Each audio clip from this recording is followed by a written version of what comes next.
If LDPlayer keeps crashing, like closing randomly, freezing, or not launching at all, yeah, let's fix that fast with the real solutions. First, check virtualization. If it's off, crashes are way more likely.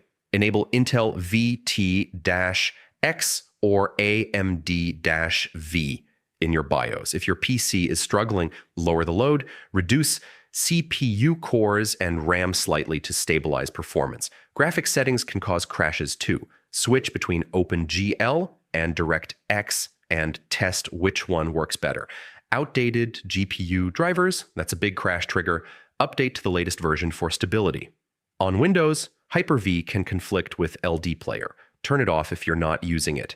If crashes keep happening, reset things, clear cache, or reinstall LDPlayer completely. Too many apps running, that can crash the emulator. Free up RAM and CPU before launching. Quick fix, run LDPlayer as admin. This prevents permission-related crashes. Sometimes it's the game, not the emulator. Try another game or update the app to confirm. So enable virtualization, adjust settings, update drivers, and remove conflicts like Hyper-V.